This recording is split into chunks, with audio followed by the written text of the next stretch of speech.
One is enough. Like where it's at right now, Look, too fast. the bottom line is EA NHL hockey is too slow. Speed it up so I can snort more G Fuel and post my sick goals on TikTok while I Fortnite dance on top of the dead bodies of those defenders who wish they were good enough to stop me. Who cares if their tool bag is a wet paper bag with a moldy sandwich in it? I'm better than them because I scored this sick goal. Look at how many views I have on TikTok. Look at my YouTube thumbnail where I'm shocked.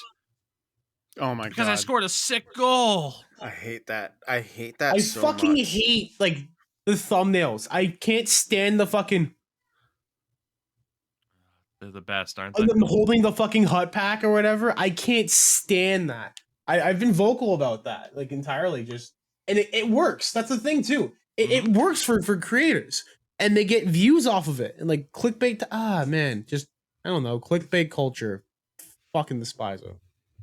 Welcome, everybody, to another edition of the Tougie Steak Podcast, your twice-a-week moan over the state of the EA NHL series and those involved with it, ourselves included.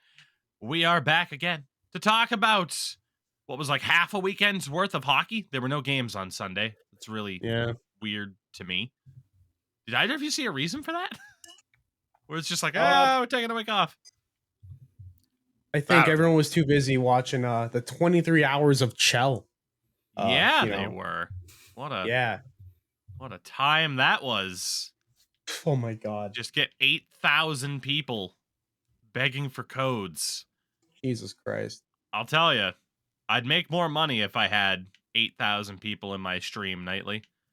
But holy shit, is it not nearly as fun to have 8,000 people? It'd probably be different if people you actually had 8,000 for people. codes the entire time. Yeah. Those same people are going to be on Twitter bashing all those people who gave out the free codes for fucking up the game. It's all your fault. At Shill 24. Shilgy. Every tweet where it's like, this person's going live was some 12-year-old being like, where's my free shit?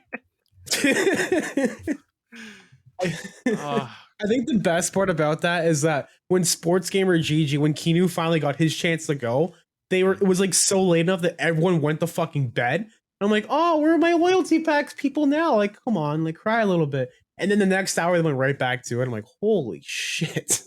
Yeah, that was a time to be able to take part in that. While I'm thankful for it, it also opened up my eyes to be like, having to run a chat on slow mode just so you can see what one person typed. Not very fun. Not a very fun Twitch experience. Yeah. Anyway, hockey, right? Well, actually, that's a lie. We'll get to our viewer questions first here in a section. But first, Endo, how are you? How was your weekend, bud? It was good, honestly. What did they even do this weekend? Besides that's like the edit sign stuff. of a great weekend. Yeah, it's a real big sign when it just passes by you completely. Didn't really do much. Mostly just edited stuff. And contemplated my existence as to why I have decided to try to make a livelihood off of something that absolutely shoots me in the foot. Sin, how about you? That's pretty good. Because I didn't really play NHL. There you go. You played one game on Saturday. Yeah, and then I was like, all right, no, I'm not having fun. I'm going to stop. I thought that was Friday. Was it? No, it was Saturday. Friday was us fucking around in practice mode, which is a video that's going to be up on the main channel. I was there. Now. I was there for us fucking around when we were skating on each other's legs. Yeah. Yeah, then we played a game and then I quit after that. You're right. That was Friday. You played one game and you said, fuck this, I'm out. Yeah. And then you weren't around on Saturday or Sunday. Yeah, I was busy. I was busy doing other things like enjoying yourself. And like hanging out with people and then playing Skyrim, like a good game. I thought you were going to say like I had more important things to do, like putting up new drywall. Entertaining things to do. No, yeah. That's speaking of that, in Skyrim, there's this meme where it's like when you exit a conversation with this Argonian, he's like, "Now, if you'll excuse me, I'll have important matters to attend to." Then he just lays down in his bed and starts sleeping. I mean, he's not wrong. He's not wrong. It's just, that's like that. I've never have I related so much to a video game. Fair enough. So with that, before we get to our viewer questions, a friendly reminder as always, this podcast brought to you by our lovely friends at Manscaped. You can use code Tougie, Tougie, at checkout for 20% off your order and free shipping. And that's code Tougie at manscaped.com. Get the best tools for the job, the best tool for your tool, dare I say, as others have said on numerous different occasions. We've talked them up for a long time. And rightfully so. They deserve it. Endo Mills has memed circular deodorants into my community's everyday lexicon. It's frankly impressive how he's been able to do that. I can't mention anything without someone being like, "Oh, so are you gonna shill Manscaped too?" Like during the 23 hours, that my hour time slot on that stream this weekend, people are like, "Oh, mention Raid, Shadow Legends, and Manscaped and everything else," and it's like, we don't get paid to do that. That said, we do get paid to mention Manscaped here, and we thank them for that. And we thank you that have used our code over the past year and a half of this lovely match made in heaven partnership with our friends at Manscaped. Thank you to Manscaped. Go Tougie, 20% off, free shipping. Hell yeah, brother. I wonder if it's too late to switch the code to hell yeah, brother. Damn. It'd be a good code. You can probably ask viewer questions. Links and it's gonna be a weird show, everybody. Buckle up. Especially after these questions. Link to the Discord description. You know the deal. First question comes from AJ. If you could design the next truck for Monster Jam, what is your concept? Dank Brandon.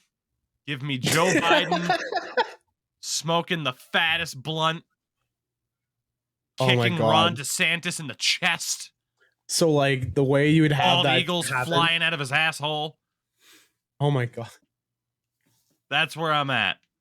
I think if you do Dank Brandon, it's got to be where the headlights are for the truck. It's his eyes, but the red meme shot out. So that's the only way I can see it. Oh, the tailpipe. It's just 3 different tailpipes, red, white, and blue exhaust. God, what else? I think that's good. I think that would alienate enough of the Monster Jam population. Yeah.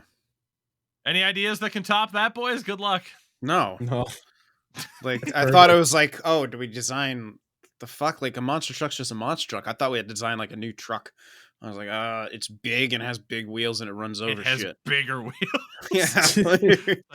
Bigger jaws. Yeah, what the hell do they want from me? It's a lifted truck, but a lifted an even lifted lifteder monster truck. Lifteder? Yeah. And even more lifted. Just even higher off the ground. I don't fucking know. What the hell? Man. Our next question from local dipshit. Great name. Does Mike Wazowski from Monsters Inc. twerk or nod? Now, feel free to what kind of question literally is this? the same thing. Feel free to Google the character again. I'm gonna go with twerks. I'm gonna say it's the same thing because of his biological design. Fair, but that could make for confusing relationships, right? Well, he doesn't have relationships. He's a little piece of green shit.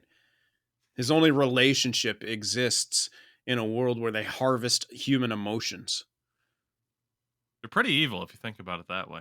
Yeah. Yeah, they're pretty fucked up. Yeah, they're worse than the Clintons if you believe the conspiracy theories. But the emails. But the adrenochrome. God damn it. Whatever the hell they call that shit. Hashtag Randall was right. You see, they fuck these kids and then kill them while they're scared, and then they do the drug of adrenochrome. Holy shit. What has this podcast been for the last 4 minutes? Blame it on the local dipshit, you dipshit. Dipshit is not used enough as an insult anymore. I use it a fair amount, but yeah, I need to use it more because it's a good one. It's a classic. It is. An oldie but goodie. Yeah. And before someone corrects you, to say it's an oldie but a goldie because everything has to rhyme. I never learned it like that either. I always said oldie but a goodie. Who cares if it doesn't rhyme? Oldie but a goldie. Yeah, I've never heard that in my life. Yeah, I don't know. Oldie People always feel the need to correct you when you say oldie but a goodie, and they say it's actually oldie but a goldie. And I'm like, that sounds like people, and Holy why did Colzig. they leave Monster Jam because of my dank Brandon? That get more people I watching. just love, like, can I talk about that meme for a second? Because whatever. I just love that there are people who are like, we're going to meme Joe Biden by calling him Brandon. Let's go, Brandon, and all this shit. You know why? Like, did you really think that wouldn't be turned around back on you in some way, shape, or form? Like, that's how meme culture works. Well, they're just like, pretending. Obviously. All they're doing is pretending to be oppressed by saying, we're not allowed to say fuck Joe Biden. Yes, you can. I say it all the time. Guy's a fucking dip. He's a dumbass. Like, you're not oppressed. There was a certain Georgian politician yesterday who called the Democratic Party the party of anti-white racism. That's amazing. I'm so glad I am not online anymore because I would, bro. I wish I could quit. Dude, Jesus Christ. Welcome to the political podcast. 75% of Democrats hate themselves. Oh, God, it's true, but I hate the other 25% who aren't even more. God damn it. Just, God. We have fun here. We have fun here. Let's see where this next question brings us, because I somehow accidentally led us down a political path for both. That's okay. Jesus I'm allowed Christ. to. Are eyebrows considered facial hair? Why or why not? Asks Steel Devil. It's on your face, right? Are eyebrows a sign of leftism? There we go. I wonder if we could get that to be a thing. I hope so. I want to see people run around with shaving their eyebrows. Dude, it reminds me of that Rick and Morty episode. As you can see from my cone-shaped nipples, I'm a member of the superior race here. So people just going to go around, shave off their eyebrows to signify that they're superior. Oh my God. Oh my God. Davis, superior. We can 100%, like, just 100% make that a thing. Shave your eyebrows. Real men don't have eyebrows. Real alphas don't grow eyebrows because their testosterone level's so high. You got a unibrow? Fucking beta cuck. Jesus Christ. God, well, see, that's the funny thing is you'd think it would go the other way, that I'm so manly I can't control these eyebrows. But now I'm taking back the power by shaving my eyebrows. That's how they justify going bald, is that they have too much testosterone, which makes you lose your hair. There's some scientific truth to that, but that's how all those dudes justify their receding hairline, because they're very, very, well, they're fragile people. That's why they project that fragility onto others and call them soy boys. Soy boy! I don't know how to feel as someone who has a receding hairline. And you're a man, Tougie. Feel that way. I'm a man. I'm gonna go fucking drive down the street and call someone a slur. Yeah. I'm a man. Me and that Timberwolves player, we're men. Yeah, I can dunk on a 5-foot rim. What about you, bitch? Yeah, you and Donald Sterling are fucking men. Please don't mention me in the same sentence as that. Oh my God. Oh, Anthony Edwards is who I was shouting out there. Good old Anthony Edwards. Holy shit. All right. Well, now that we've successfully alienated everyone who has a certain political affiliation, are eyebrows considered facial hair? Why or why not? No. They're not, but they should be. They're not considered facial hair because facial hair is not something that you're born with. Or it's something with eyebrows. Yeah. Look at little babies. Damn. They got eyebrows, man. Here's the thing: an eyebrow doesn't actually mean to the Google search eyebrowless baby. Here's a thing. Search, do babies have eyebrows? Eyebrows does not just refer to the hair on there. Your eyebrows are literally it's a part of your skull. It's true. Your brow is a part of your skull. So your eyebrows. I browse the internet for pictures of babies without eyebrows. My God. Oh, shit. All right, we got an episode title. I browse the internet. Oh, fuck. Fuck, that was the worst. Remember the other day you texted me as God, it was Sin with like the you were gonna start like wearing shorts more or something. What? When did I say I was gonna wear shorts more? What the hell was that text? I have to find this. I think you said on the podcast again, wearing shorts more. I think I did too. And basically, Sin mentioned that I was ready to be a father for the dad jokes. Yeah. Not compared to you with eyebrows. Holy shit, I gotta step my game up. Jesus Christ. That's what happens when you're not on the internet that much. Oh, yeah, I remember that now. Places. What was that dad joke? I forgot. Jesus Christ, I'm looking for it. The problem is... there we go. Oh, you were experimenting with YouTube shorts, and I said one positive is tanned legs. You didn't say YouTube shorts, though. You just said shorts. Yeah, because we were talking about better YouTube. Order some pregnancy tests. The dad jokes are just too strong. Yeah. So stupid. That's nothing. That's nothing. God. In case anyone thought we just saved this absurdity for the podcast. Nope. It's a part of the regular California 9 to 5. It is life. Holy came down on a bubble, bro. Holy fuck. So Endo, eyebrows. Any thoughts on Monster Jam, Mike Wazowski, or Cucks? Oh man, are eyebrows a part of the liberal agenda? Oh my God. I'm dying.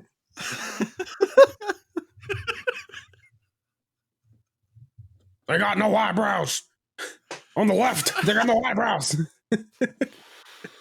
Holy shit. All right, to put a cap on everything political, fuck Kanye West. Let's move on. Yeah. Okay, there we go. He bought Parler. Nothing political about saying fuck that guy. It's just common sense. Yeah. Yeah. So Endo, eyebrows. Or it's a career move if you're Kim Kardashian. Yeah, there you go. This is not even a hockey podcast anymore. Jesus Christ. We're just talking about literally everything but hockey. This is what happens when they don't give us hockey on a Sunday. I don't know what to do. Chick-fil-A is closed. I don't have no hockey. Fuck. I can't print. Yeah. You're just stuck with nothing. Yeah, eyebrows. Fucking how do they work? Oh, our next question comes from Craze. Why is it called the oven when you I'm gonna read this as he wrote it. Holy fuck. What the fuck? Why is it called the oven when you out the food from the oven? So the actual quote is, why do they call it oven when you in the cold food, out of hot eat the food? What? It's a stupid meme from like 2013.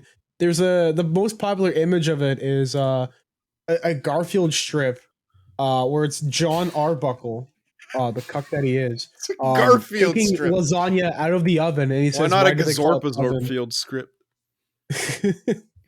Fucking Gazorp Field, bitch. Wow, I just put in the group chat. You can see it. Really so it's like, why do they call it oven when you in the cold food out hot eat the food?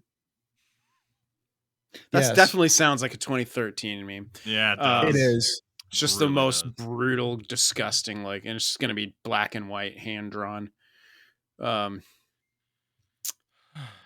Anyway, why is it called the oven? Because and someone says, "Yo, why John thick as hell?" Who the fuck is John? Oh man, Garfield's owner. Yeah. Oh, John Arbuckle. Oh, yo. Okay, I see. Who the fuck you, John. You fucking prick. This is I don't like, give a fuck. I'm Gazorp Field. Reminds me of fuck the joke. It's like Steve Jobs died of ligma. Who's Steve Jobs? Ligma boss. That's pretty good. Well, thank you everybody for the questions and the most absolutely absurd 20-minute opening to a podcast that we have ever had here in the 2, 3, almost this is the 3rd season of the NHL that this podcast is covering. You may have noticed I've shaved my eyebrows right here. The eyebrows are part of the globalist agenda. They're trying to separate us. They're trying to divide us. Trying to get us away from the people. They turn the frogs gay. Sorry, I can't. I can't be forced to pay back the $1 billion I owe those families for ruining their lives because I'm a big piece of shit. Oh my god! Globalists. Our eyebrows part of the liberal agenda. They try to force you to keep the eyebrows because it just makes you easy to identify when they're going to round us all up and round up our guns and turn the frogs gay. Oh my god, yeah. I remember that was like, the FEMA camps. They got all these pre-ordered coffins. They just bury them. And that was the thing, dude. It was, yeah. It hella was. They had a bunch. They like ordered body bags, and they're like, "Oh my god, they're gonna fucking take people away and kill them." Have you seen the tanks driving down the road? I'm like, I don't know, man. It's not like the U.S. is a big old fucking military-industrial complex. I'm like, no. Like, they're just showing it right in front of our face, these evil plans, but they're actually fucking stupid, so a moron like me can notice and warn all of you. Buy my supplements. Here's a picture of me without a shirt on. My muscle mass grew. It's like the same fucking picture, just one of them, he's got a tan. Just redder. As you can see here, my muscle mass increased, and I got outside and I did a lap around the building. Then I came back in. I wear my hair a little bit. Holy fuck. This tent will keep you safe from nuclear fallout. The globalists are coming. Oh my god. It's a pop-up tent. You press one button. You don't even have to do anything afterwards. You just press a button. It folds back into itself. Fits in your backpack along with all your other survival gear. Like your alpha male mace, brother. Male mace. What an oxymoron. Oh, fuck, dude. Oh, shit. God. When a globalist coming knocking, hit him with a spray, brother. Oh, Hulk Hogan, all right. Oh, my God. That's the wall, brother. Oh, shit. We got our globalist repellent. It works like bear repellent. 100% effective on Hillary Clinton. Should keep her right out of the room. So if Hillary Clinton ever is in the same room as you, you got my products to thank. I thought you said Hillary Clinton. I'm like, what? Hillary Clinton. Oh my god. All right. This is taking a turn. So hockey. Yeah, hockey. Allegedly. Oh god, let's just take a second to breathe. Oh my god. I'm just waiting for Endo or Sin to chime in with something to continue the joke, but I think we've hit critical mass on this. No, we're gonna jump the shark. It's fine. We're good. We'll end on a high note. Excuse me. On a high note. So, as always, thank you for sending in your viewer questions. We look forward to Thursday's show. Can't wait to see what you come up with next. Did we answer the question about the oven? I don't know, but we're not going to now. That's all you need to know. Yes. We'll start off the actual talking about hockey stuff on, the two more negative notes that have captured the headlines, obviously, either recently or for a good amount of time now. The first being more being discovered about Hockey Canada. They had a previously undisclosed third reserve fund for specifically for uninsured claims. Coming. This is a company that's, it's a company. Let's be honest. It's a company. that has mentioned a lot of things in regards to profits and essentially the idea of like properly paying out victims and stuff like that. So basically just more incredibly shady shit from Hockey Canada. We can leave it at that basically because we're all still just kind of waiting to be like, all right, you just keep peeling back the layers of this unbelievably shitty organization. But when's the change, you know? When's the change? What we're waiting for at this stage. Yeah. And then I was gonna say I didn't know if you had anything to add that's not overly depressing because let's be honest, fuck Hockey Canada. That's it. That's just fuck Hockey Canada. To follow Rick Westhead, Katie Strang, and others as more continues to be found out. Then there was the other situation that we made reference to, but obviously we reserve judgment until we have more of the story out. And even now, we don't know for sure if we have the full story, but for the NHL side of things, at least for the moment, it's kind of case closed for them in terms of the Ian Cole situation. Now, again, last week, Ian Cole was accused of essentially sexual assault and grooming by somebody on Twitter. Within 118 hours, I believe it was, the NHL officially had released a statement from that tweet to a statement of their own saying that they essentially considered the case closed after the accuser didn't respond, nor were the NHL, in a general sense, apparently able to get a hold of the person who put out the accusations. Now, the timing of this, the statement itself, lends a lot of people to be like, what the hell did you even try to do? And I totally understand that side of things. Yeah. There's the other side of we are more in a general sense as more than, justified in saying like, how much did you really find out in like less than 4 days? The other side of things is, the NHLPA taking up issue with the fact that he was suspended by the Lightning before the NHL even started the investigation, saying, quote, players should never be subject to suspension or discipline in response to unsubstantiated and anonymous accusations.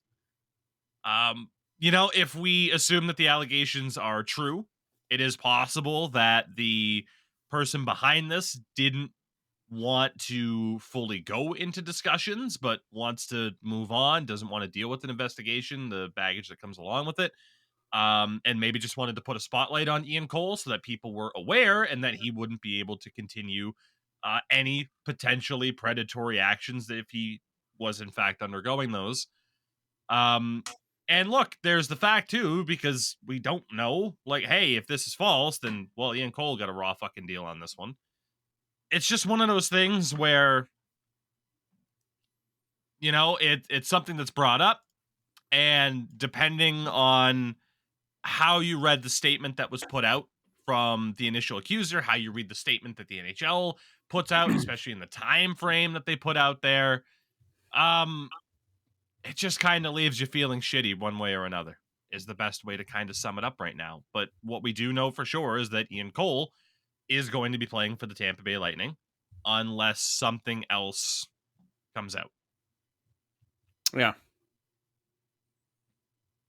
Like I said, it's not too much of a conversation that a lot of heavy discussion can go into because we don't know for sure what the NHL did in terms of their investigation. The statement that they put out saying that they, having found no evidence to substantiate the allegations, we don't know what the details were of any potential investigation. We don't.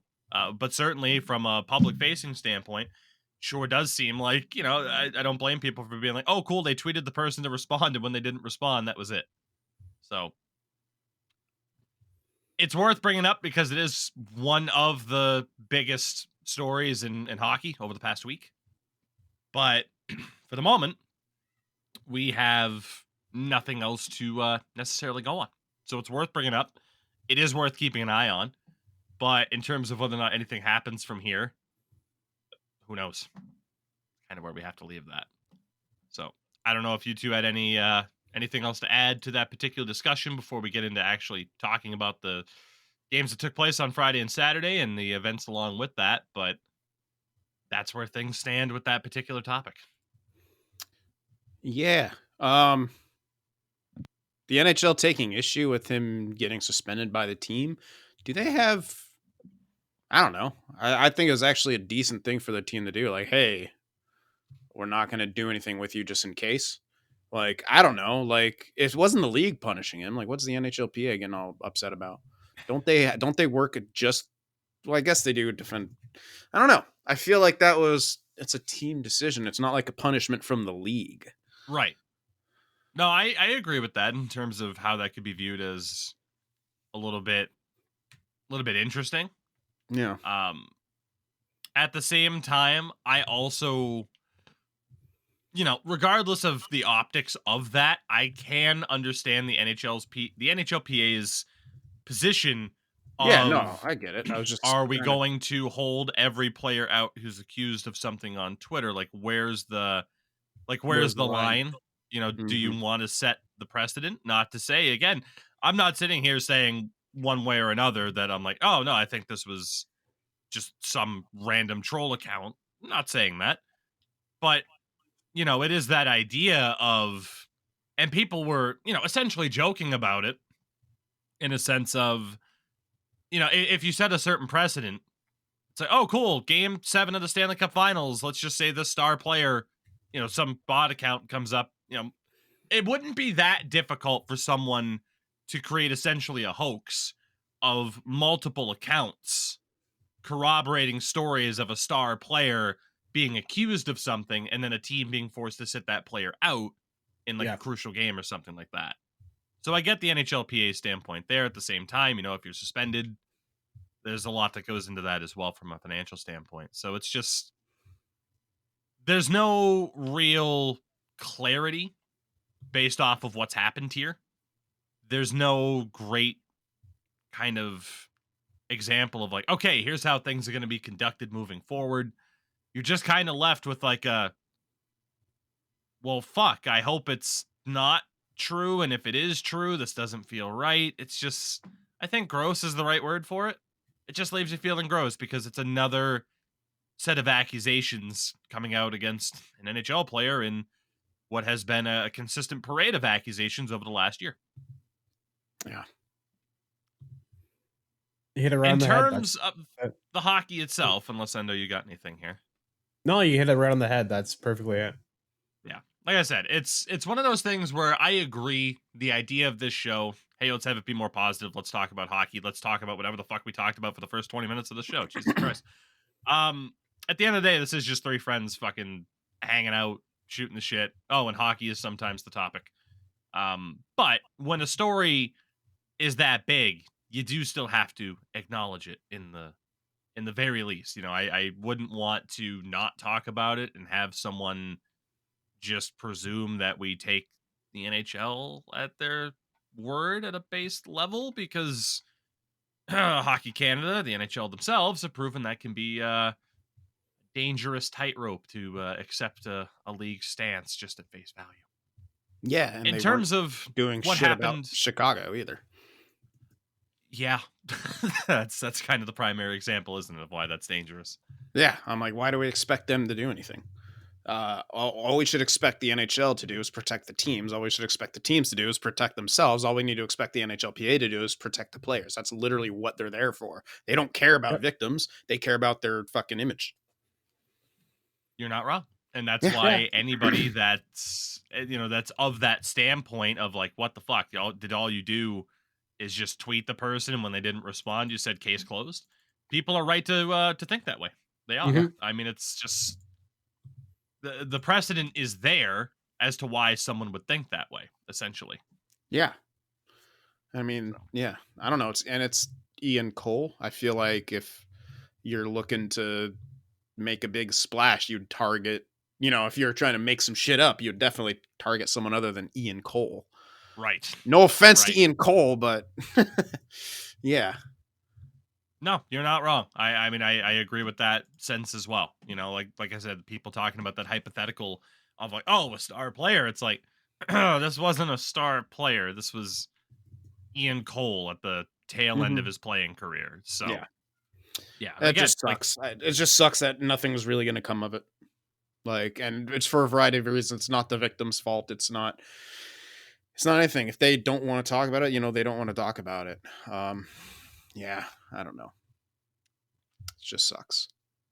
Yeah. In terms of the games that did take place on Friday, you know, it's always a weird transition where we're just like, oh, the league's kind of fucking shady sometimes, isn't it? Well, let's talk about the on ice product. Yeah, just a little bit. It's a bit uncomfortable for sure, but that is the point, I do suppose. Let's actually talk about, I guess, the hockey that did happen on Friday. And you know what? I will say though, like in terms of talking about hockey, the sport itself, you know, the NHL has definitely taken a hit in the past year in terms of, I would say, you know, certain people and their interest levels because of stories like this. Yeah, I think that's fair to say. Me. Yeah. Like I'm watching less hockey now than I really ever have. Like I guess it was last season where it was around the Chicago Blackhawks thing. I just completely lost interest. I mean, the Sharks sucking too also contributed. I wasn't even setting my fantasy lineups anymore. Like it was a combination of hating the NHL game, being like just fed up hearing about horrible, horrible things from, you know, the NHL and the Blackhawks and all that. And yeah, it's just crazy. It's been a time. It's been a time. So if you want me back, NHL, rig the lottery for the Sharks. Give us Bedard. Oh, we'll talk about the Sharks here in a little bit. You just be patient. We'll talk about them.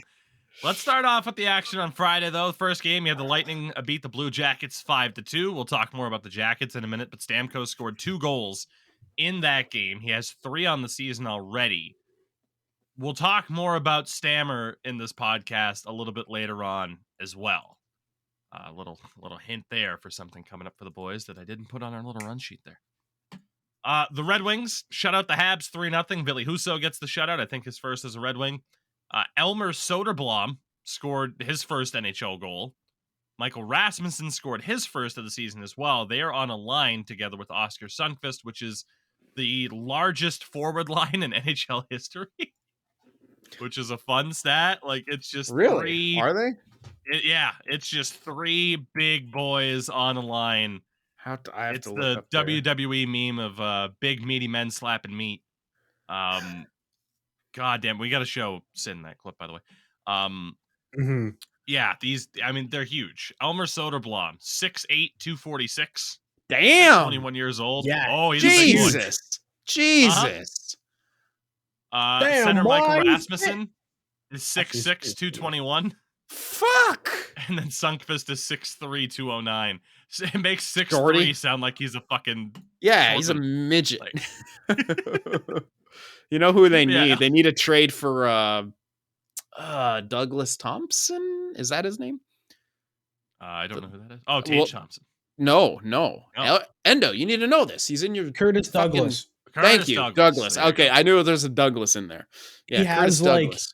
He's stuck at I think Curtis Douglas. He signed up recently a 2-year 2-way deal with the Leafs. He's tall as shit. He's not as skinny. He's not that skinny either. No, he's on Cap Friendly listed at 6'9", 248 pounds. Curtis Douglas. Which means that if he were to play in the NHL, he would be the tallest active NHL player. Correct. Which is crazy. The unfortunate retirement of Captain, my captain. We miss you, Zdeno. So, yeah, hey, things looking okay for the Red Wings. I mean, they got all those free agent signings. They already had good young talent, and now you have this guy stepping into the lineup as well. That's fucking 6'8" and scoring goals. Yeah. The Winnipeg Jets beat the New York Rangers 4-1. Mark Scheifele scored 2 goals, which brings us to what we didn't talk about in the last show. You know, we knew it was coming, but the confirmation of the Jets' captaincy changes. No captain this year. The assistants are going to be Scheifele, Morrissey, and Lowry, which means Blake Wheeler was outright stripped of the captaincy and not given a leadership role in terms of the letters on the team. That does not look good for Blake Wheeler. No. There were the reports when Laine was traded about Wheeler and Scheifele kind of reigning over that locker room, and dare I use the word bullying, in a sense, in regards to Laine, about him not doing things the way those two wanted it to be done. And now you got your 36-year-old captain still on the team, and well, he's not the captain anymore, and again, doesn't even get a letter necessarily. So I'm confused. It makes you wonder what happened in that locker room last season that's led to these changes, especially to, last season, middle of the year, you had Paul Maurice. Was it last year? Yeah, it was last year, 2021-22. You had Paul Maurice in the middle of the season just step down and be like, this team needs a change. I'm out of here. Yeah, I can't do it kind of thing. Yeah, that was December of last year. He's just like, it's not going to work anymore. And he outright resigned. And of course is now the head coach of the Florida Panthers, which I say, of course, I was just reminded of that 5 seconds ago. Totally forgot Paul Maurice is the head coach of the Florida Panthers. They didn't keep around. What's his name? Yeah, they didn't keep Andrew Brunette. Paul Maurice is the head coach of the Panthers. He was hired on June 22nd. Yeah. Did we completely overlook that? I think we did. Probably. Yeah. It's I'm sure we talked about it, but 4 months ago. Yeah. Feels like 18 months ago. We talked about based off of the timelines being so screwed up over the past couple of years and just how spaced out everything feels. Yeah. So interesting time for the Jets. Interesting season for them. And the final game on Friday, the Carolina Hurricanes beat the San Jose Sharks 2-1. It was Brent Burns' first game back in San Jose. Didn't have to wait too long. Cool stuff. And the best Svechnikov scored his first for the Sharks. Absolutely, he did, motherfucker. And that was the only one because the Sharks only put up like 19 fucking shots. Mm-hmm. Oh man, the Sharks are something. The Sharks are something. You know what? On Saturday. Let's save it for that if we can. I'm not. I'm just saying the Sharks are something. That's all I said. I wasn't going to talk about the other game yet. Okay, we'll get there. Well, we do get to flip over to Saturday here then. A lot of games on Saturday. Panthers over the Sabres. I think it was 4-2. Matthew Tkachuk's second goal of the season, so off to a good start for the Panthers. Not much to say about that game. The Flyers beat the Canucks 3-2. Carter Hart in a tort system. I fucking told people. I tried to tell you. Anyway, sorry. I warned you. About the hockey imperialism. Philadelphia Flyers taking over the hockey world. I tried to warn you. You called me crazy. You know why they got the Liberty Bell? You know why that cracks in the Liberty Bell? Because it's like the crack in my ass. Doesn't fucking seal anything out. I knew that's where you were going with that, and I was going to stop you, but I couldn't find the words. Oh, God. Travis Konecny scored his third goal of the season already. The Flyers 2-0. They have lost Rasmus Ristolainen due to injury. He is probably why they're IR. 2-0. And the Canucks are now 0-2 and have blown multi-goal leads in back-to-back games to begin a season for the first time in franchise history. Bruce, baby! Bruce, there it goes, might have been the episode title until Eyebrows popped up. Yeah. Like, Eyebrows is an all-time episode title. It really is. So, for the Canucks, I mean, you're 2 games in. You're not hitting the panic button. For the Flyers, I mean, hey, that's 2 games more than you probably thought you were going to win this year, so congratulations. Tell me I'm wrong. Does Deloria have a letter? God, I hope so. Let me check. I don't think he does. That's bullshit. He should have a letter. He should be the fucking captain. He's going to be there for long enough. Yeah, he signed for 4 years. He should have an A. Hayes and Provorov with the letters. Couturier as well, but of course he's on IR right now. The Boston Bruins defeated the Arizona Coyotes 6-3. They're now 2-0 on the year. 2 goals for friend of the channel. Oh my God. My body is trying trying to reject this, but no, I will fully embrace it. You know what that is? That's hope, baby. 2 goals for AJ Greer, friend of the channel, AJ Greer, who I beat in franchise mode on my Twitch channel not all that long ago. And he's probably going to be too busy to ever play again. Wins a spot on this roster at a camp, 2 goals against the Coyotes, which you might be saying, hey, it's the Coyotes, and in which case I say, fuck you. The Bruins, congrats, with this win, have won 19 straight games against the Arizona Coyotes. That's impressive. The Coyotes last beat the Bruins on October 9th, 2010. Back when they were Phoenix. Yes, in one of those early season games that was played in the Czech Republic. Yeah. Holy shit, that streak, though. 19 straight wins. And it's not like the Coyotes were garbage over the entire course of that time frame. No, that was a Western Conference Finals trip, Yeah. Just a few short years after that. They had a young OEL at that time, too. Yes, speaking in my brief stint as an NHL writer, not for the NHL, but for a website, I wrote an article about Oliver Ekman-Larsson, how he was an up-and-coming potential star of the NHL. There you go. And you were right for a short amount of time. I was right for a real short amount of time. And then Don Cherry called him Oliver Lossum Tossum, and it all went downhill. Oh, mascara! Jacob Trumb. I got Bull Mascara here and Ryan Doon. Ryan Doon. How would he say Aaron McGahee's name? We got our McGooley.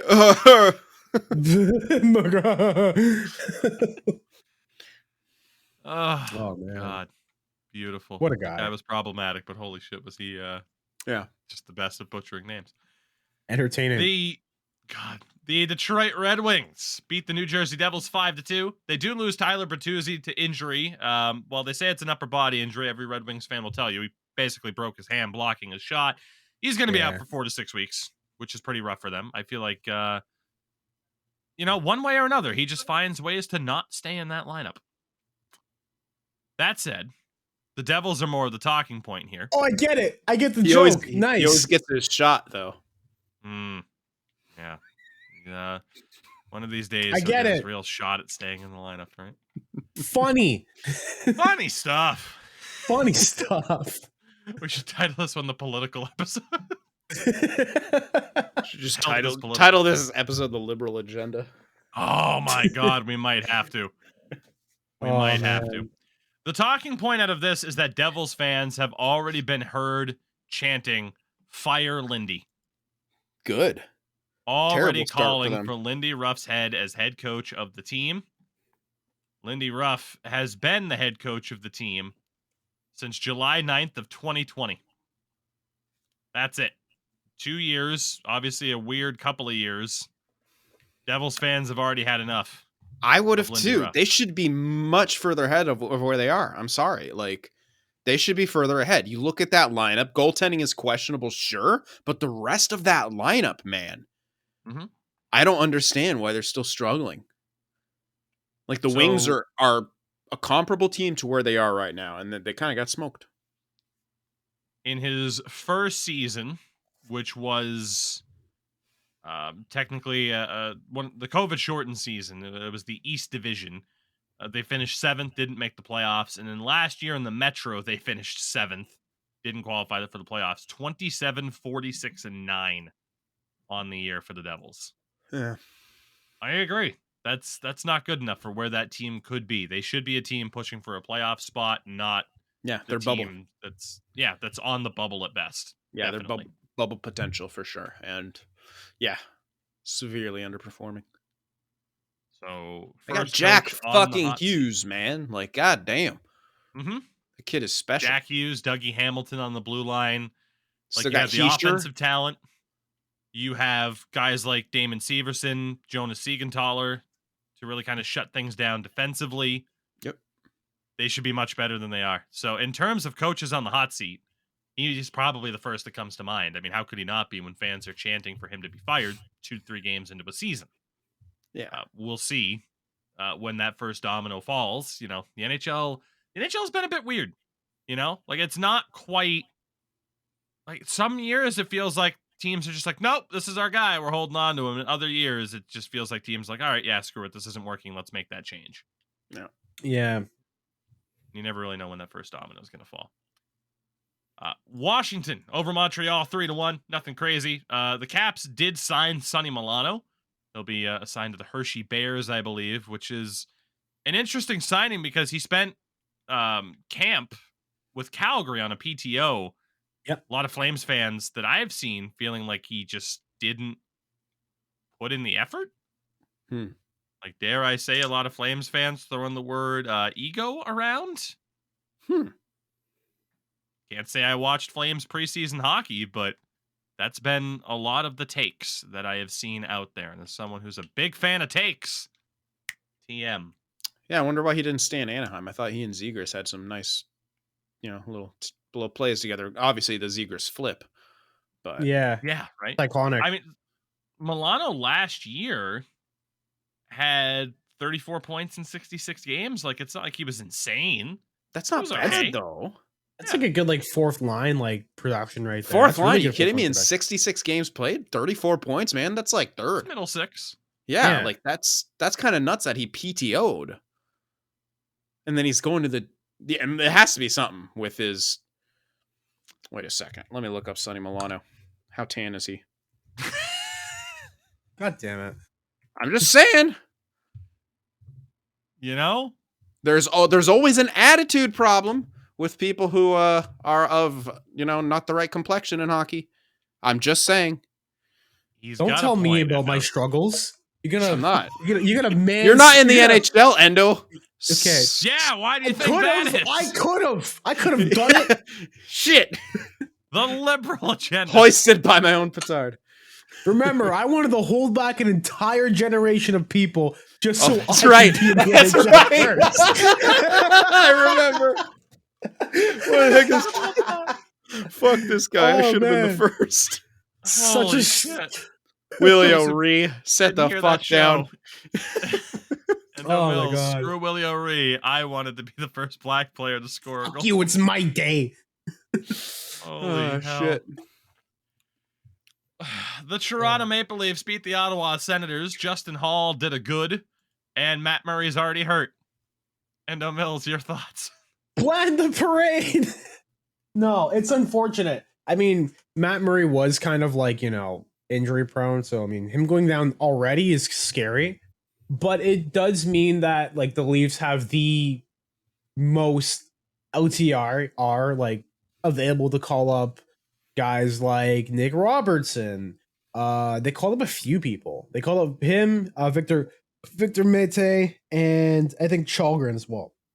It's funny because Chalgren got hurt the night before and in the Marlies game, and they lost that game, and everyone was panicking for a little while because the Leafs just lost 2 goaltenders, and now it's the exact same thing they were in last year, except now they have Samsonov in the crease and fuckery. That's back-to-back Vezina winner in my franchise, Samsonov. 85 rated in NHL 23, Ilya Samsonov. He's up to 90 now, baby. Stat growth. Well, I mean, he's figured out his groove with the game that they played. So I did see that one goal he let in. That was pretty rough. Yeah. I mean, it's really early in the season. You can't really call it of how things are going to go. Yeah. I mean, it sucks when your goalie goes down, right? There's not really anything you can do about that. What Matt Murray's had so many injuries regarding his groin and adductor. So anything can happen. I just wish the guy could get some success. It's kind of like with Peter Mrazek, where he was looking good. He was looking great. Then he got hurt and he was never the same. Yeah, it's just hurt quite a bit in his career, though. Eh? Yeah, because he get hurt. Very unfortunate. Yeah, for the Leafs, that the biggest thing of this season was, oh no, the goaltending. How's that going to look? And 2 games in, 3 games in, it's there's an injury. The goaltending. Already. Yeah, there's just no reprieve from having to worry about goaltending for Leafs fans. It's just constant. I mean, a lot of those are self-inflicted wounds, if dare I say. They do run goaltenders out of town quite a bit. True. Yeah. Freddie Anderson, look how he's doing. I guess Campbell was more of a tough to sign him, but at the same time, how much are they spending on? Really though, but he signed in Edmonton for a decent amount. Like 6, remember, but we didn't have 6 to give. You have Murray for 4 and Samsonov for like 3, right? Or is Samsonov on a really small deal right now? Samsonov's on a really small deal. He's on a 1 year. Like he's like 1 year, like 1 million or something like that. And then Murray's on like a 4. Yeah. Okay. Yeah, and they were able to get Ottawa to retain salary from Murray as well. Yeah. So he's on 1.8. So a near 2. And then what's the retention on Murray? Murray's on like 4. 2 million. Yeah. Let me see right here. Toronto. Goalies. Well, yeah, I'm pretty sure wasn't his cap hit like 7, and then that they retained, and now he's making the 4 mil. So they're still paying almost 6 mil for 2 goaltenders that they would have paid for. You're not wrong. Like Murray's retained salary is about 4.7. Samsonov signed for 1.8. I'm sorry, that's a self-inflicted wound to me. Yeah, you're not wrong. I think Jack Campbell looked fine. I liked Jack Campbell for them. I don't know. We'll talk about Jack Campbell in a minute, based off of a performance in the Battle of Alberta. There we go. Go for it. Interesting time for the Leafs, as always. It's always an interesting time for the Leafs. Let's be honest. Jesus. Pittsburgh beat Tampa Bay 6-2. Stamkos already got his 4th of the year in this game for the Lightning, but Sidney Crosby has passed Doug Gilmour for 19th all time in NHL points, which is crazy, and thankfully it happened. I mean, given the fact that once upon a time his career was looking a little bit rocky, but it does bring us to the top 10 active point leaders. Crosby's on 1,415. Ovi's on 1,411. You got Kane at 1,100. He's closing in on 12. He'll hit 1,200 this year. Malkin has an outside shot at hitting 1,200. At least when this was posted, 1,148 points. So 52 points away from 1,200 for Gino. I think that's possible. I say he does it, yeah. Kopitar at 1,071, so 1,100's in sight for him. Patrice Bergeron, 17 points away from 1,000 career points. He hits that this year. How many? 71 away? 17. He's got 983 points. I'm like, that's up there, but I could see him do that would be an interesting debate. What a year that would be for him. I'd say he hits probably 60. I think that's fair. Stamkos himself, 977 points. He hits 1,000 this year. Guy's got 4 goals already, right? Mm-hmm. Yeah, probably. Stammer hits 1,000. Yeah. The reason I'm bringing this up is I'm intrigued. Granted, it's not Pittsburgh or Tampa related. 957 points for Phil Kessel. Does he hit 1,000 points this year? Probably. 43 away. Well, yeah, I think he hits it. It depends. Let's see his production. Like, he's in a good situation. The Knights are looking pretty good. The Pacific's weak. He should get enough ice time because they're very in a weird situation with their forward. They have a lot of like middle 6 type guys that are playing probably in elevated roles. And Phil Kessel, this stage in his career, is more of a middle 6 guy. But I'd say he hits 43 points this year. He's going to get power play time and shit, right? He is on their top line right now. Yeah, with Eichel and Riley Smith. Has that's 1 assist in 3 games. Elevated as fuck. Oh, wow. What a fucking scrub. No, just kidding. So far, he was on a better pace when he was playing with Arizona than he was playing right now with Vegas, which is kind of funny. There's more threats in Vegas. He doesn't have to be the guy, and he shouldn't be the guy at this stage in his career. Agreed. Completely agree with that. Just thought that was an interesting little thing to bring up with the active point leaders. I think he get it. I'd say he's about 40, 50 points this year. So I think he can hit that. While he was signed for relatively cheap, I do think if he were to fall short of it, it would be pretty surprising, if not disappointing. Yeah. Especially if he stays in that top 6, let alone the top line for the majority of the season. Yeah. Speaking of high-rated goalies, we talked about Ilya Samsonov. High-rated goalies in NHL 23. The New York Islanders beat the Anaheim Ducks 7-1 on Saturday. John Gibson pulled in that game, 90 overall in NHL 23. So I'm intrigued that there are any Ducks fans listening who can tell me how this was everyone else's fault except for John Gibson's. Because that's been the discussion about John Gibson is, okay, maybe his play is not the best, but it's definitely the team's fault in front of him. This team keeps getting better on paper. Like their defensive depth chart right now, Fowler, Klingberg, Kulikov, Drysdale, Benoit, and Shattenkirk. Like that's not the best, but it's not that bad. The Ducks have been dreadful through their first 3 games of the season. Gibson in 2 games has an .880 save percentage with a 5.4 goals against. Oof. And in 1 appearance, Anthony Stolarz a 6 goals against average with an .818 save percentage. Oof. So who knows? Maybe it is the team. But it's early. It's way too early to it is. But I'm not going to base it off one. John Gibson still grinds my gears. I'm aware my ass. But I think it's way too early. I think it's way too early to make a complete judgment on where John Gibson is and where that team is. For sure, but I'm allowed to meme a high rating in NHL. You absolutely are. I think it should be like an 86, 87 at this point. Generous. And I know you might agree. Yeah, I don't know. I said, I know you might disagree. But yeah, I'd still feel like seeing him all the time and seeing what he was able to do against subpar. He was a poor man's Lundqvist for a good amount of time. Yeah. I could see that. I'm sure he'd take that comparison. I'm not going to give it to him, though. Putting my foot down, says Tougie. Putting my foot down. The St. Louis Blues beat the Columbus Blue Jackets 5-2. Tarasenko. This is the Blues' first game of the year, by the way. Tarasenko, 2 goals to start the year. The Blue Jackets, 0-3 to start the year. Another one of those teams where it's like, what exactly is going on there to have it be such a slow start? And there are numerous teams like this where it's just been, frankly, a pretty brutal start for them. As of time of recording, there are still 7 teams who have yet to get their first win. Vancouver's 0-2. Ottawa, Minnesota, New Jersey, Arizona. Columbus is 0-3. And we'll talk about the Sharks in a minute. Yeah, let's talk. Out of those 7, who do you guys think will be the last to get their first win? I was asked this on stream, actually. So again, it's Vancouver, Ottawa, Minnesota, New Jersey, Arizona, Columbus, San Jose. Who do you think will be the last to get that first win?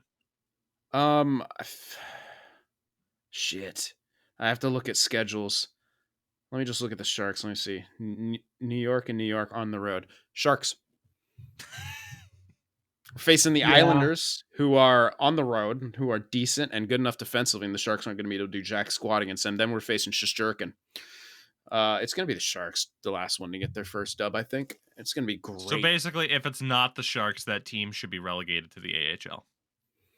Anyone who takes longer to win than the Sharks should be relegated, is what I'm hearing. Maybe, yeah. I want Bedard. Get him out of there so they can't get a lottery pick, yeah.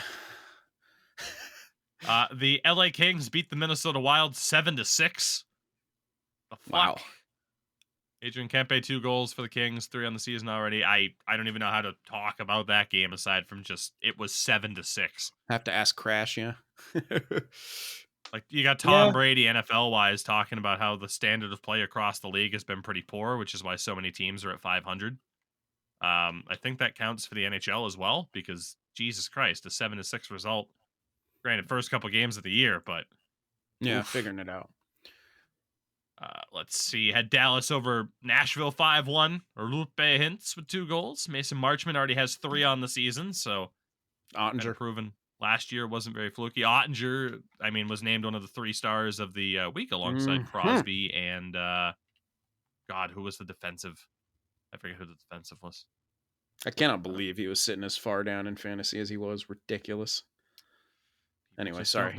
I keep referencing fantasy. What can I do? Fine. Golden Knights beat the Kraken 5-2. Marchessault 2 goals, also 3 on the year now, so not too shabby. And then the Sharks, baby. This is what I've been waiting for. Actually, we'll save that for last. The other game that took place was the first Battle of Alberta of 4 on the year. Calgary beating Edmonton 4-3. McDavid picked up his. It was McDavid actually. It wasn't a defenseman. Who was the other star of the week? McDavid already scored his 4th of the year, which is hilarious. You had Jack Campbell though getting pulled in this game. Edmonton was almost able to come back once they took him out for Stuart Skinner. Wow.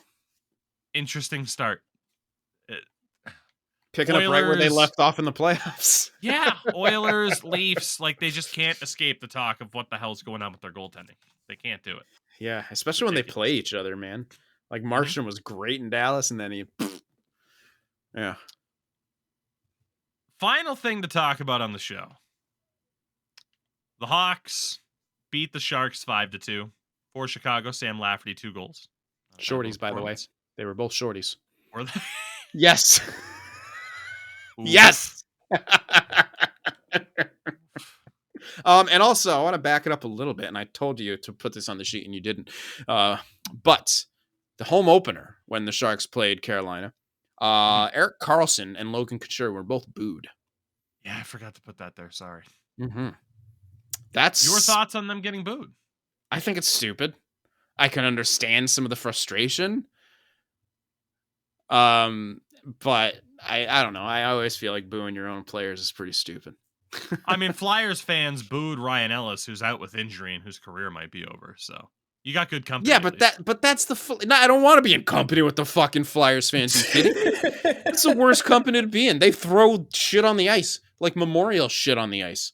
Remember that when they throw all the bracelets on the ice or whatever the hell? Oh yeah, and everyone's died, but take these bracelets back.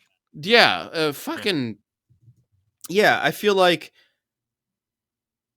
I can see both sides of it. I think booing your own players is kind of stupid, but I understand the people's frustration. They need to blame Karlsson because fan favorite Burns is gone, Pavelski's gone. He's making all this money. He's going to be the scapegoat in that sense. Even though the correlation of events doesn't quite put all the blame on him, that's where it's going to lie. And then Couture is the captain. You know, I can kind of get it. It was more, it was less boost for Couture, but like, man, it was like more like a smattering of cheers for Karlsson and mostly boos. It was kind of like, whoa, you didn't quite expect that. But there it was. It's like, man, it's never where you want your team to be either, where the fan base feels inclined to boo the 2-star players. Yeah. Yeah. And then Hurdle and Timo have been pretty fucking invisible through these first 4 games too, which isn't great. Yeah, I mean, Luke Kunin is leading forwards in scoring. Oh God, is he? I don't know. I think he was at some point. Karlsson's leading the team with 3 points. So the Sharks are 0-4 to baby. Start the season. Bedard season. David Quinn masterclass. Let's go. Oh my God, Sin, don't look it up. Do you know who the Sharks' leading scorer is right now in terms of points? Yeah, it's Erik Karlsson. No, it's not. He has 3 points. He's tied. He's tied. Yes, Excuse me. Yes, I he has overlooked 3 it. points. You know who he's tied with? Steven Lorentz. No. Fuck. Well, Mary Ferraro also has 3 points. Yes. There you go. Karlsson and Ferraro with 3 points, leading the way for the Sharks in point totals through 4 games. Ferraro deserves $11.5 million. Kaapo Kähkönen, 85 overall in NHL 23, has an .814 save percentage with a .414 goals against average in 2 appearances. Yeah. James Reimer, a point lower than him, has a .256 goals against average with a .924 save percentage. James Reimer's incredible. Some fucking respect on James. Why? It's people. The internet turns me into fucking Steve Dangle. Put some respect on James Reimer's fucking name. If we do not get a first for him at the deadline, we fucked up. He is so good. You got to get something for him at the very least. It needs to be a goddamn first. Low, 2.2. Reimer's cap hit is hilarious. It's $2.25 million. Yeah. The Leafs fucked up. I am with Sin, although I don't think they should have kept Jack Campbell. They should have brought James Reimer back. I will die on that hill. They should have brought James Reimer back, and not just for Steve Dangle's happiness. He is a really, really solid, not elite, but underrated. Really solid 1A option in goal. Yes. And you could have still brought in Samsonov and tried that out. Mm-hmm. Between keeping Jack Campbell, bringing back James Reimer, or acquiring Matt Murray, I don't know what the fuck Kyle Dubas was thinking going with the latter. I have no idea. I don't understand it at all. But hey, I don't understand why Reimer is like so underrated. I really don't get it. Both stints with the Sharks he's had. But that's the only reason. That's so bizarre. How, like, why is he, again, other people have shit performances all the time and they just get forgiven over and over and over again. I don't understand. I guess it's the same as like Gardner. Whenever the Leafs say something, it fucking carries with you for the rest of your life. Yes. Yeah. No, one bad performance, and especially if it happens in Toronto, and that's it. That's just what you're labeled as. James Reimer has a career .913 save percentage. That's sick. Like, yeah, like you said, 35 games. Not elite, but how is he only making 2.2? I have no idea. The Sharks trade him with 50% retention at the deadline, and they get a first. If they don't, they fucked up. He's worth a first. I'm sorry. That sort of insurance is worth a first. Yeah. And I mean, in his time, 6 seasons as a Leaf, .914 save percentage. 3 seasons as a Shark, .915. On the Sharks, of course, there was that one stint where he was traded from the Leafs to the Sharks for those handful of games. Yeah, he was only really, he didn't play in the playoffs, I don't think, and he was only really there for that at the deadline thing. Had a 9-12 in 3 seasons in Florida and a 9-10 in 2 seasons in Carolina. Consistency. He will not outduel Igor Shesterkin for the Vezina. But that consistent goaltending can fucking bring you places. Darcy Kemper just won a Stanley Cup, for fuck's sake.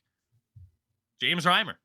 That's the guy out there right now where these teams with goaltending issues, I'm like, especially for the price, like I get the age, but I don't understand it. Put some respect on James Reimer's name. I don't care if he's going to be 35 in March. The guy's goated. That's right, I said it. So, the Sharks at 0-4. This will be a constant theme throughout the year. Connor Bedard update. Yes. Through Connor Bedard's first 10 games in the WHL this season, 9 goals, 10 assists, 140 shot attempts, 70 on goal. Holy fuck. Is this kid going to change someone's organization for the next 10, 20 years? Yeah, and this whole goddamn podcast is going to make me feel like the Sharks have a shot of getting him. And I know they're not gonna. But... Well, they have a shot at getting him. Because they are going to be a bottom 3, bottom 5 team in the league this year. I hope so. I just want to give us a first overall selection for once in our franchise's existence. We have literally never had a first overall pick. What a time it would be to get it. I don't trust the odds though. Even if we're the last team, I don't trust it. He's since played his 11th game where he picked up another assist. So he has 20 points in 11 games. Jesus. Elite Prospects has a projected on pace statistic, which is what I love. Mm-hmm. So he's projected to play 68 games this year based off of his current pace. So it's like, oh, okay, there's 68 games in the season. You take the 11, times that by the 9 that he's scored, and this is what he's projected to keep up with.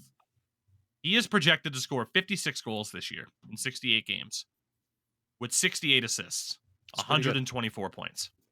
Yeah, it's pretty good. Also 124 penalty minutes. Because he's a fighter. As a lot of people will tell you, if you've watched Connor Bedard, he is a shit disturber. Oh, yeah. I like it. He loves to talk trash. He is he pokes the bear consistently. He's like 5'9" too. He's my spirit animal. Yeah, listed at 5'10", 185 pounds on Elite Prospects right now. It's like... essentially like the Brad Marchand shit disturbing, although you could say Bedard obviously doesn't have the track record. The kid was born in 2005, obviously. Doesn't have the track record of Brad Marchand crossing the line, but that type of agitator spirit with generational, potentially, skill, at the very least, franchise number 1 player, top center skill. Yeah. Oh, yeah. Like, I don't know. Like, we talked about the whole generational thing. Yeah. If someone wants to throw that term around for what it looks like Connor Bedard might be, I will allow it. It might not happen, but I'll at least allow it. I'll say he's a guaranteed franchise because I mean, you think of McKinnon, like I think he could be a McKinnon before he's a McDavid. Yeah, that's fair. And there was a gap between those two. That's fair. Yeah, I'm gonna say franchise. as well, because I don't think we have to just pay attention to forwards. Now, it's not this kid's draft year, but this name popped up, and I had never heard of this kid before. He is very French. We're going to go with Gabriel. It's a D with the apostrophe. Aigle. It might just be Daigle. Yeah, it's Daigle. Daigle. I'm pretty sure it's just Daigle. Daig, even. It's not quite spelled like Alex Daig. So, regardless, this kid is 15 years old. He turns 16 in a month. 6'4", 209-pound goalie. Jesus. You know, that's 15. For the Victoriaville Tigers of the Q 2025 draft class, 3 games, 3 wins with a shutout, a 1.0 goals against average, and a 963 save percentage. To do that in the Q number 1 is ridiculous because the Q is like the most offensive bullshit league. Well, because they're all French. Not wrong. What do you expect? They're all fucking French. They play the game like they play EASHL. Yeah, they legit like that's why do you think all the fucking Frenchmen are just speed down the wing, score. So it's funny that you guys mentioned this. I've actually watched this kid kind of grow up a little bit because a few years ago, he has a YouTube channel. He has a YouTube channel. He posted his first videos like when he was like in 2014. It's Gabriel Daigle, like his name. And there's videos of him like training on synthetic ice, and the dude's movements are super fast and crisp. Like here's a video from like last year. I'll post in the group chat. I don't think we'll put it on the video for reasons. But just the way he moves is super fast.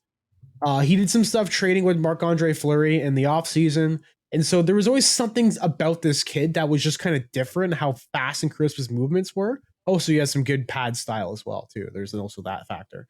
But yeah, he's been kind of like this like kid that's just there. And he's good. He's very talented, clearly. I think he's definitely a lot better than an average 15-year-old because he's in the fucking queue with fucking 3 wins and a shutout. Like I'm all aboard the hype train for goalies. Yes. Yeah. Like people love hyping up other players. I like hyping up goalies, and it's funny because in this draft class too, it's the familiar name probably from 2025 is Michael Misa, who is kind of top of that. There's there's a Swedish goalie whose name it's probably more pronounced like Louvre, but his name is Love Harenstam, how's it spelled? LOVE. And then HARENSTAM. Is there an umlaut over the O? No. Oh. But it makes me think of like Victor Louvre, Leafs great. So it might, I don't know, it might be Love Harenstam. I'm not sure. But yeah, another 15-year-old goalie who, for the under 18 side with Luleå, 5 games played, a 951 save percentage with 2 shutouts. Dope. Let's hype the goalies, damn it. Yes. It's not just about the star forwards. Let's hype up some goalies. Gabriel Daigle, number 1 goalie. He will be a hab. He might not be a Shark because the Sharks are going to get Bedard and they might be too good to get another top pick. But then again, goalies don't really go all that high in the first round. Sin, I want you to get this random French-Canadian goalie and I want you to get Connor Bedard. Oh, so here's the best part about Gabriel Daig. He was the number 2 goaltending prospect in the QMJHL draft, which makes him the highest rated ever goaltender in the QMJHL draft classes. And I believe he was just like outright the number 2 prospect, not just goalie. He's outright the number 2 prospect, and he's already predicted to go into the draft in 2025. He's played 3 fucking games, and they're already saying he's going to be an NHLer. I'm here for this. Give me the goalie hype. Give me the goalie hype. Picked before him was Thomas Lavoie, who is a defenseman who's 16, which means that wait a second. No.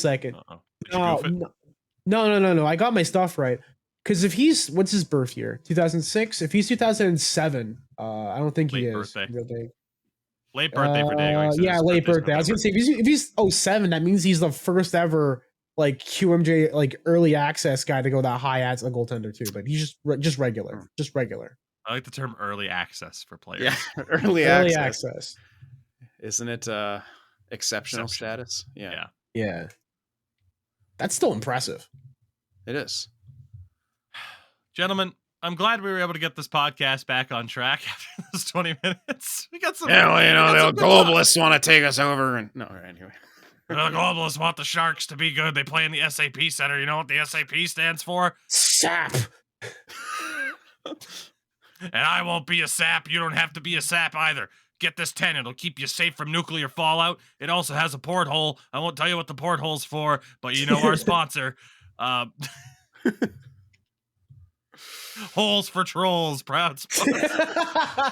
For guys like us. We see everything.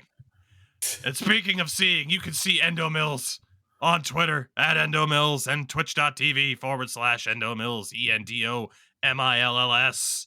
You can see Sin on Instagram because he doesn't go to any other social medias like he shouldn't because that's a globalist agenda. Shouldn't go to any social media. Instagram, owned by Facebook, but Facebook has the metaverse where you can see someone's legs in virtual reality. It's great.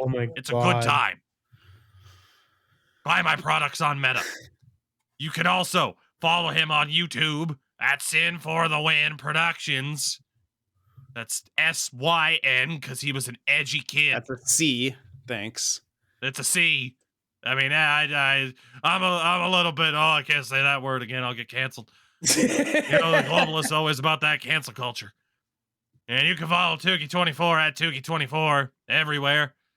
The home of complaining about Ishel a lot, but he's right to do it. Ishel's the real globalist agenda as well. How the fuck does he do that, man? Man, that hurts your voice after a while. That's just his voice, man. Like, fucking Christ. You're a liar, you're fake, you're a coward. You can catch us tonight playing some EASHL because I hate myself. You can notice me by my name on the game being Globalist Agenda. Notice me! Notice Damn it! Oh, fuck. I was going to change it to something meme-worthy, too. I guess we're all going to have fucking meme-ass names tonight. And the people that we play with that aren't on this podcast are, well, they would wonder what's wrong with us, but they already know. Yeah. We're lost causes at this point. We'll see you on Thursday, everybody, to hype up more prospects that will hopefully eventually be Sharks, to talk about how the Leafs fucked up their goaltending situation again, and to hopefully talk about the Bruins, even though they're not playing them, beating the Coyotes for the 20th time in a row, a major accomplishment, I would argue, worthy of just handing them another Stanley Cup. Thank you very much. We'll see you on Thursday. Don't let the frogs be gay. We can't end like that. Yeah, how do we end the show? I don't know. Not like that. That's fine. You got something better? No, he doesn't. No. Does Sid have something better? No. Globalist agendas to J frogs. It's fucking frogs just jaywalking across the street. Fucking Frogger. He doesn't know. Frogger's part of the globalist agenda. We did it. We found the ending. Thank you for listening to Globalist Frogger, the podcast. We'll see you on Thursday.